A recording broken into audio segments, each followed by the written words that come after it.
Hey strangers, before we jump in, I need to issue an apology. As one Twitter user let me know when this episode was first released in 2021, I used the term fireman instead of firefighter. The Twitter user warned me to do better. Please forgive my Gen Z brain and know that I am always striving to do better.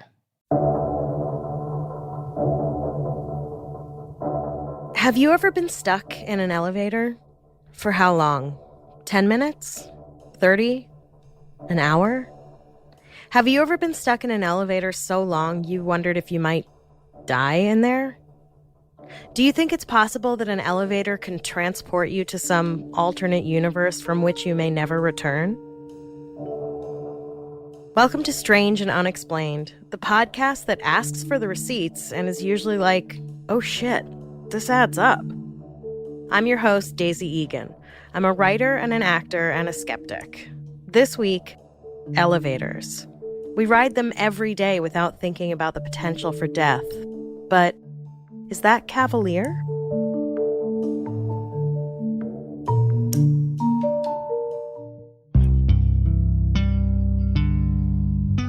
There are so many things we use every day that we take for granted. Imagine life without refrigeration. Imagine life without television, or books, or cell phones. Actually, that last one I imagine all the time. Walking down the street without having to step around groups of people taking selfies, not being available to everyone every minute of the day, not constantly doom scrolling while comparing my entire life to someone's highly curated social media feed. Anyway. Elevators. We take them for granted, but maybe we shouldn't. The first story I'm going to tell you is the story of Nicholas White. I first heard this story over 10 years ago, and it blew my mind. It has haunted me ever since. A quick side note before we begin. On Strange and Unexplained, we examine weird phenomena like UFOs and ghosts, but sometimes I might tell you a story that isn't so much otherworldly as it is just plain weird and creepy. Sometimes it's the most mundane things in life that change us forever.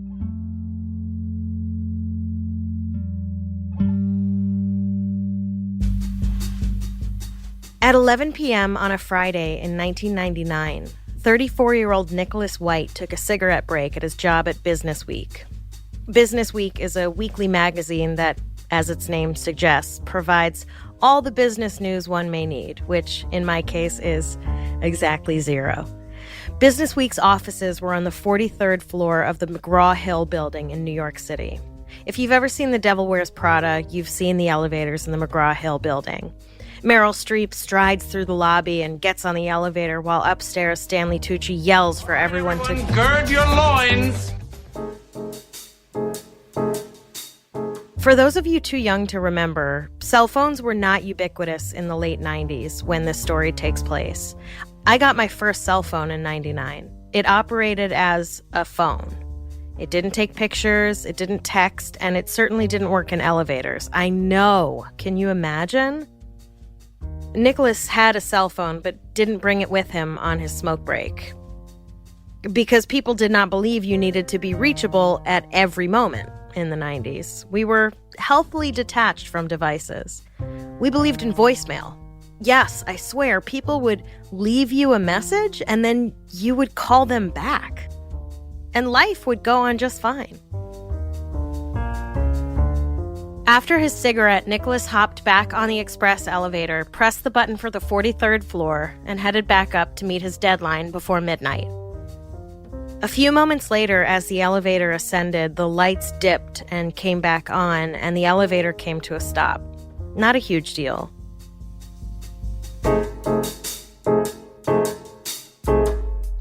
He waited a few moments, and when nothing happened, he pulled the alarm button, which apparently triggers an alarm not just for whoever's on the first floor overseeing the elevators, but in the elevator itself. I know you can't pull a button, but you know what I mean. It's that red pulley trigger thingy that has a bell on it. You pull it, and you push it back in. Anyway, he got no response. He pulled the emergency thingy again. Again, no one responded. He tried doing Morse code, which I take to mean he did some random pushes and pulls with the pulley trigger thingy. How a 34-year-old guy from New York City with no military background would know Morse code is beyond me. Boy Scouts aren't really a thing in New York, you know? Eventually, Nicholas just pulled the emergency thingy out and left it there. So at this point, Nicholas is stuck in a small metal box. It couldn't have been more than 6 by 6 feet, with an alarm blaring nonstop. Now, look, I've never been stuck in an elevator, thank Jeebus. The older I get, the more claustrophobic I get. I don't think I would do well. But apparently, Nicholas had been trapped in an elevator before when he was a kid at a birthday party. Some party, huh? I would imagine the only thing worse than getting stuck in an elevator alone is getting stuck in an elevator full of little boys. The crying, the snot, the farts. No thank you. When the firemen rescued them, apparently Nicholas asked if it was possible that the cables could snap. Smart kid. And I'm sure the fireman was like, haha, no, of course they can't. Or said some shit about how if they did, Superman would come save them. Because people treat kids like idiots, which is probably why so many of them grow up to be idiots. The truth is the cables can snap, and Superman won't come save you, but more on that later. The cables snapping, not Superman. I don't need to elaborate on Superman, right? We're all on the same page there? Good. There were 32 elevators in the building, and it was after 11 p.m. on a Friday night. Nicholas knew that meant there was only a skeleton crew working in the building at that time. The thought crossed his mind that no one might notice he was gone until Monday. He hadn't made plans with his girlfriend for the weekend, so he thought she wouldn't notice he was missing. This is how it used to be, guys. Phone calls cost money. Texting wasn't a thing. Some of us had beepers. Why I thought I needed a beeper at 16 years old, I will never know. If you didn't hear from someone for a few days, it wasn't a big deal. Even if it was your significant other. Codependency only became cool after we survived Y2K and realized we had no idea what the hell was going on in the world and should probably find a human security blanket. However, Nicholas's coworker had been in the office when he left to take his smoke break. So maybe his girlfriend wouldn't notice he was missing, but what about his fucking coworker? Did she not happen to notice that his jacket and stuff was still at his desk? Was she not like, this is weird. Maybe I should see what's up. In the elevator, time passed. Nicholas had no idea how much. He wasn't wearing a watch. He pried the doors open to find a cinder block wall with the number 13 written on it. Now, I'm not a superstitious person. I don't think the number 13 is cursed. Although now that I'm thinking about it, my mom died when I was 13, so yeah, fuck the number 13. Just strike it from the record completely. But here's the thing. This is when Nicholas remembered he'd taken the express elevator. Not only was he trapped in an elevator, he was trapped in an elevator in a vertical cinder block tunnel with no entrance or exit between the lobby and the 40th floor. At this point, if it had been me, I would have just given up and waited for death to take me. Oddly enough, Nicholas was not quite as fatalistic as I am. After prying the doors open, he managed to get his foot up on the handrail and try to open the escape hatch. Fun fact about elevator escape hatches, they're locked from the outside. I mean, this makes sense if you imagine that you've been somehow taken hostage on an elevator and your captor forces you out the escape hatch to jump to your death. Or maybe if someone is on bath salts and decides an elevator ride is the right time to see if they can fly. There is a space between the wall and the elevator so that rescue people can climb up to the top of an elevator from the shaft. Did elevator designers like hero stories so much that they made it impossible for you to free yourself? Maybe so many people were using elevators to commit suicide that they decided to lock them from the outside? Actually, guys, it turns out in the early 90s, kids were, in fact, elevator surfing, climbing onto the top of elevators and just, riding them.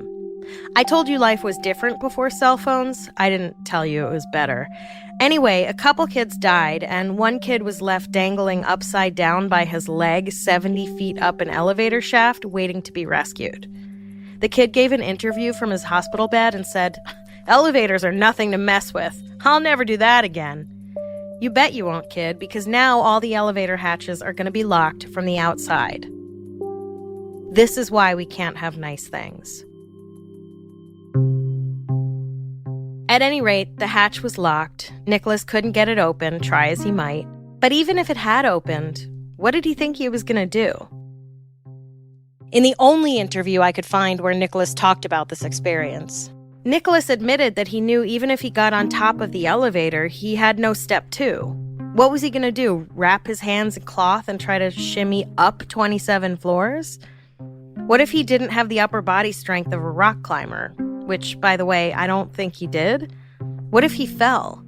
What if he got up to the 33rd floor and fell? Look, I'm no engineer, but I'm pretty sure that would be like hundreds of feet. You get the point. Nicholas's options were limited. He pried the doors open again and peed down the shaft, hoping someone might notice trickles of pee leaking out of the lobby elevator doors, which is disgusting, but also pretty ingenious. But apparently no one noticed. Or they did and just said, it's New York. Someone is always peeing on something. Who cares? He considered throwing lit matches down the shaft, but thought better of it. He yelled. No one replied. So now, in a metal box with no way to know what time it was, with an alarm unceasingly blasting, Nicholas sat down and went through the contents of his wallet, comparing the new $20 bill to the old one. Remember when they came out with the new money design and we all thought it looked like Monopoly money? Man, the 90s were weird. He read the fine print on a pair of Jets tickets he had for Sunday, probably wondering if dying in an elevator was a valid reason to ask for a refund. Finally, Nicholas took off his shoes, used them as a pillow, and laid down, contemplating his fate and his future. The carpeted elevator floor was littered with fingernails, hair, and bits of skin. Humans are truly disgusting. But also, what a way to die, you know? Forgotten in an elevator amongst the castings off of thousands of people. Nicholas put his wallet over his eyes to block out the light and probably to forget the fingernails, and slept fitfully on and off. Keep in mind, the alarm was still going. He smoked a cigarette. Interesting, by the way, that the elevator company had the foresight to lock the escape hatch from the outside, but not to install a smoke detector? At some point, Nicholas pried the doors open again. He then tried to chip away at the cinder blocks. Guys, can you imagine? He tried to chip away at a cinder block wall with his fingernails. How fucking insane had he gone by this point? He didn't even have a set of keys to use as a tool. He went back to sleep. He imagined he was a bug. He was having auditory hallucinations because of the alarm ringing away. He had no idea how long he had been in that elevator. Had it been hours? Had it been days? Finally, a voice comes over, super chill, and goes, "Is someone in there?" Nicholas pops up and says, "Yes!" And the voice on the other end goes, "What are you doing in there? Do you have any ID?" I can't with this. Do you have any ID? Are you fucking kidding me? That's your first question? The alarm is going off and you ask this guy if he has ID? I can't. Apparently, Nicholas couldn't either. He yelled back, "Just get me the hell out of here." It took another 40 minutes for the maintenance crew to get there. But at that point, 40 minutes must have felt like a few seconds because Nicholas White had been stuck in the elevator for 41 hours. 41 hours. That's 7 hours shy of 2 full days. It was Sunday evening when Nicholas emerged from the elevator into the lobby, exhausted, hungry, thirsty, and traumatized. Remember the coworker who was in the office with Nicholas when he left for his smoke break? Remember how at one point Nicholas wondered if she was worried about his abrupt disappearance? Remember when I wondered if she had tried to find out where he had gone and if everything was okay? Apparently, she was not worried about Nicholas. She was so not worried about Nicholas that instead of trying to see if everything was okay with him when he never came back from a quick cigarette, she wrote an angry note and taped it to his computer screen for all to see. Good look, lady. Business Week seems like a great place to work. There's a beautiful and haunting time-lapse video of Nicholas's 41-hour ordeal in the elevator. You can find it on YouTube. Oh, wait, did I not mention? There was a security camera on him the whole time. There was a security camera on him the whole time. There were security guards stationed at the bank of 32 screens dedicated to the elevators the whole time. I'm going to say this slowly in case it's not hitting you. Nicholas White was stuck in an elevator with an alarm blaring for 41 hours with a camera on him the entire time. Are we all sufficiently incensed?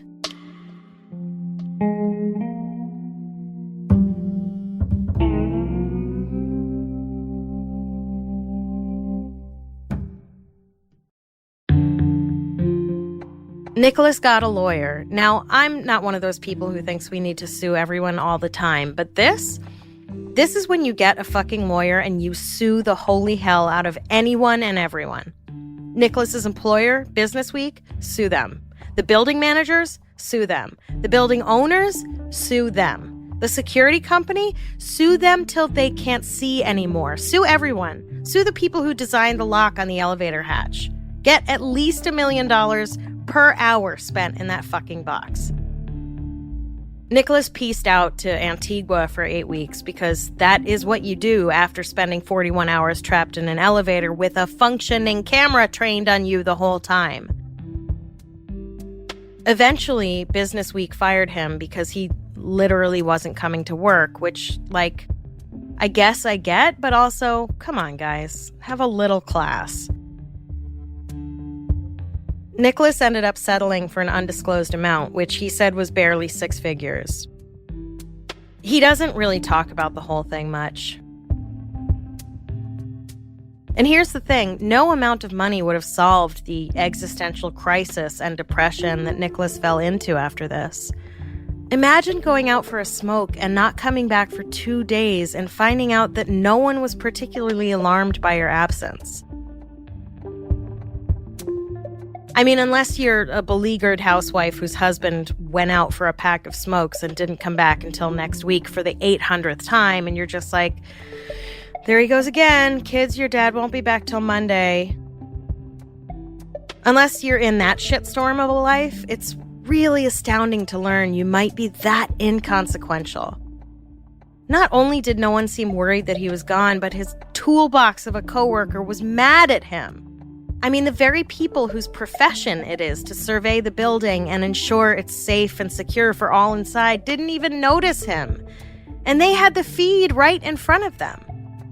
I imagine it would be tough to come out of that situation and feel valued and cherished, you know? I suppose it could have been worse for Nicholas White. He could have been trapped in the elevator with the building on fire. He could have been trapped in the elevator with his shitty coworker. Or a birthday party's worth of little boys. He could have actually died. I mean, that last one is highly unlikely. It is extremely rare to die in an elevator. We have Elisaya, which I assume is pronounced Elisaya and not Alicia, Otis, to thank for that. In the mid-1800s, Otis was annoyed at how often elevator ropes seemed to be breaking, sending passengers plummeting to their deaths.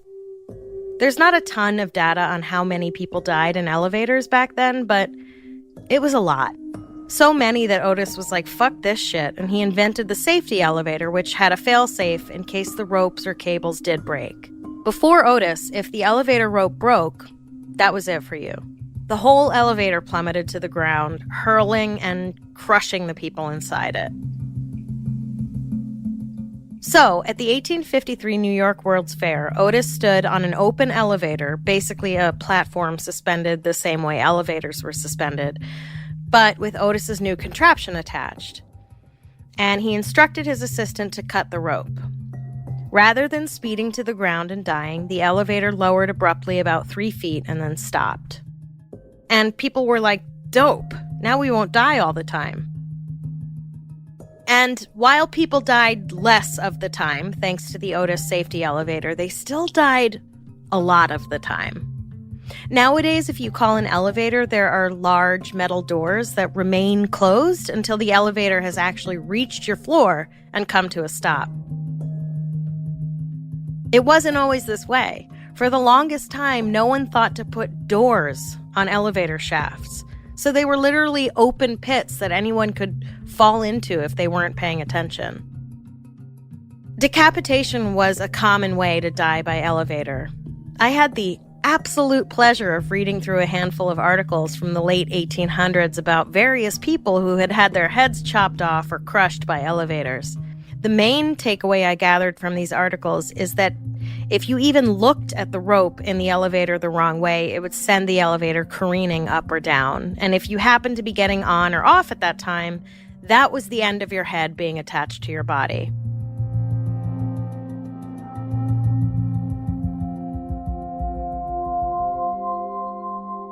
In the early 1900s, 40 people died per year in elevator accidents in Chicago alone. That's one city in a country full of cities. Granted, there were fewer cities and fewer elevator buildings in the early 1900s, but that just makes the ratio of people dying in elevator accidents even higher. One place in particular seemed to have really bad luck with their elevators. The Adolphus Hotel in Dallas, Texas saw an unusual number of elevator deaths. Only 2 weeks after it opened in 1912, a waiter walking backward to talk to a coworker stepped right into the elevator shaft and plummeted to his death, falling 3 floors and crushing his skull. 5 years later, in 1917, a 16-year-old elevator boy tried to hop on an already moving elevator, missed his step, and fell 100 feet to his death. In 1924, a cook stuck his head in the elevator shaft to see where the elevator was and was instantly killed when the elevator descended onto his head. And in 1971, someone told the porter to make sure the elevator was there before loading the band equipment on. Apparently, the porter said, "Yep, it's there," and then stepped into an empty elevator shaft, falling 2 stories to his death. When did it occur to someone to be like, maybe we should put doors where the elevator shaft is to stop people from stepping into elevator shafts or sticking their fucking heads in there? Sorry for yelling, but come on. The gap between inventing the elevator and inventing the elevator door is far too great. The worst part about most of these deaths is that the blame was almost always placed on the victim. And yeah, they shouldn't have stuck their heads in the elevator shaft, but also maybe there should be a better system in place. I don't know. These days, the likelihood of dying by elevator is very slim. Fewer than 30 people a year die in an elevator accident, and about half of those are elevator repair people. In fact, you are way more likely to die falling down the stairs than riding an elevator. 40 times more likely. Nowadays, people swear the elevators at the Adolphus Hotel are haunted. There's a YouTube video of the doors all opening and closing seemingly on their own with no one in them. We'll put it on our Instagram page. It could very easily just be a weird malfunction, but given the history the hotel has with elevator deaths, who knows? It seems like the scores of people who died by elevator in that hotel probably have a right to be pissed.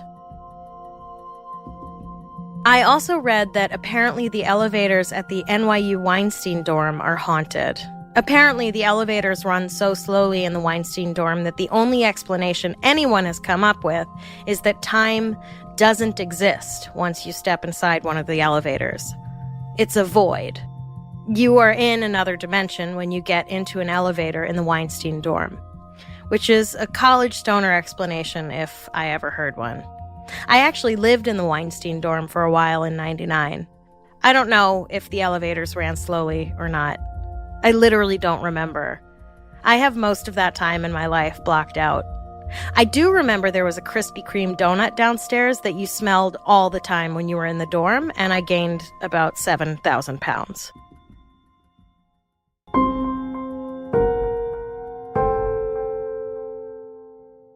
Some people believe you can actually purposefully access another dimension using an elevator. You've probably heard of the elevator game. It comes from either Japan or South Korea, depending on who you believe. Supposedly, if you press the buttons in an elevator that goes 10 floors or higher in a very specific order, you will end up in another dimension. I played this goddamn game just for this podcast. Patrick Hines thought it would be cool, but in truth, I think he may be trying to get rid of me. So, here are the rules, according to the Scary Mommy blog. Everyone needs a gimmick, guys. Getting to the other world. 1. Enter the elevator alone. Do not get out on any of the floors. If any outsiders get on the elevator, you'll need to start over. 2.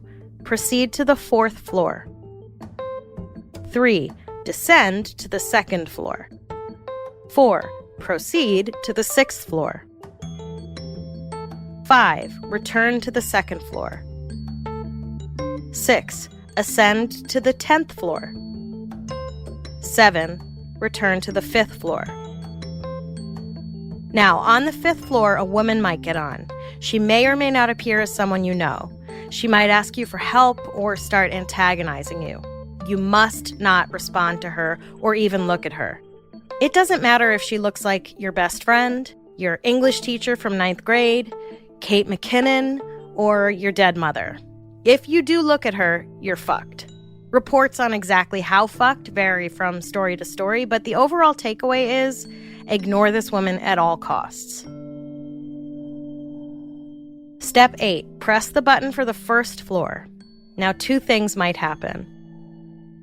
If the elevator descends to the 1st floor, exit immediately and do not look back or speak. If the elevator starts to go up, you've been allowed into the other world. When you reach the 10th floor, things might look slightly different. No one else will be there. The power might be out. Some players claim to look out windows and see only a red cross in the distance.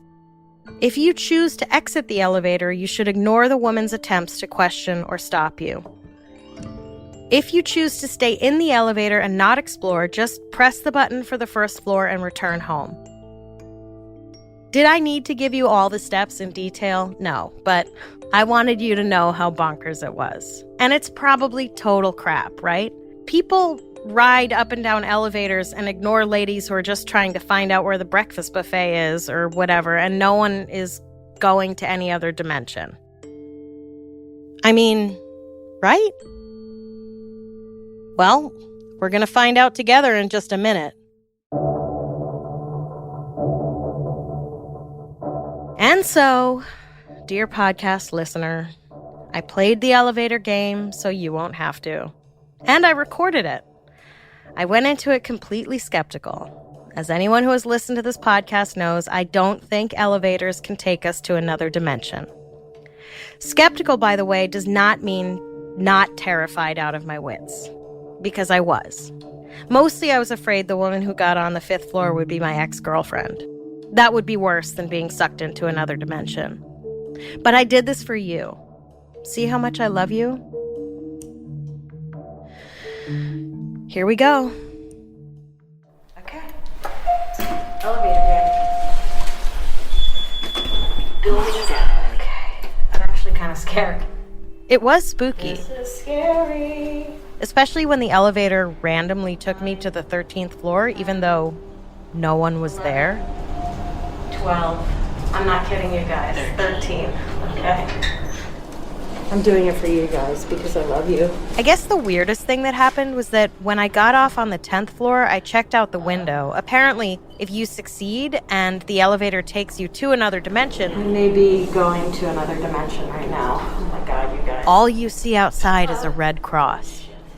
I saw all of downtown LA, and I didn't see a red cross anywhere. I did see the back of a huge red neon sign that said, Jesus saves. Oh my God, I'm actually getting freaked out now. Maybe that was a sign, you know? I gotta get off this fucking elevator. Maybe Jesus saved me from going into another dimension. I better not stop on the 5th floor or I'm gonna fucking die. I was hoping Kate McKinnon would get on the 5th floor. Also, maybe no one got on the 5th floor because of social distancing. Like maybe even specters from other dimensions need to worry about COVID. Button for one, but it's not registering and now it's going up. That said, I'm pretty sure the elevator game isn't a thing. And I tried. I must have tried at least 6 times, all told. Apparently if it went up, then I was going into the other dimension, but it didn't. It went back down to 1, you guys. So, that's it, kids. Here I am, still in this dimension. Everything is the same. Maybe I didn't have the right instructions? But I even parked my car in spot number 13 overnight to draw some bad luck. No dice. Listen to me trying to defend the veracity of this stupid game. It's not real. I'm convinced. I'm also spooked out as hell, but I am convinced the elevator game's not a thing. I have spoken. I went back to my room, ate some pizza, watched some Dateline, and fell asleep. This episode was written by me, edited by Claire Smith Marish, and researched by Jess McKillop. A complete list of our sources for each episode is available on our website. Our episodes are mixed and edited by Jennifer Swatek. If you like our show, help us out by rating and reviewing us on Apple Podcasts. Follow us on Instagram and Twitter. We are at SNUpod. And check out the Strange and Unexplained with Daisy Egan Facebook group to join in the conversation.